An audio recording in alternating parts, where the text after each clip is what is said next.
Yeah. I mean, not to get on my high horse about medicine, but I'm always on the wrong side of the woke on medicine. Or maybe, I don't know, You're on the wrong side of the woke fairly frequently yes, recently. but especially on that one. They hate it when I went after obesity and, not in a mean way, just in a way that's saying, and it's so funny now that Ozempic is getting everybody back into shape. Mhm. I notice these articles saying, it's not just good for weight loss. And they list like 20 other things it's good for. Mhm. And I'm like, hey, you idiots. What it means is obesity was always bad for everything. And now that people aren't so fat, all these other things are getting better too. It's So not the Ozempic. I interviewed this psychiatrist, Chris Palmer, who works at the McLean Hospital in Boston. Hmm. And that's, I suppose, the premier psychiatric hospital maybe in the world.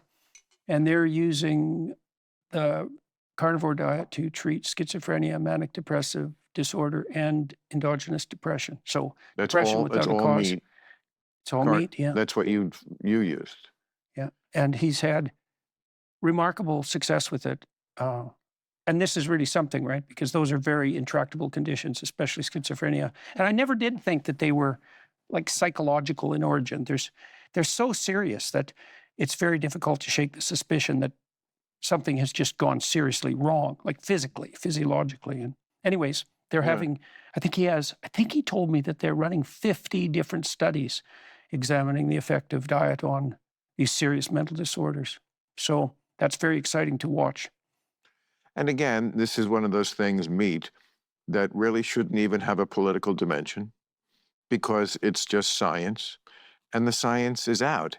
This is more evidence to me that, well, we don't know a lot of shit. This is always one of my issues that they argue with me about medicine is that, it's not an uncommon story to hear somebody say, yeah, I have some pain. They can't really figure out why.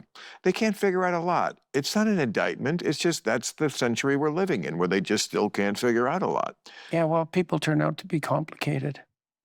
And medicine is very complicated. Yes, that's for sure. And some things the medical profession do very well. They're very good at Yes. joint replacements, for example.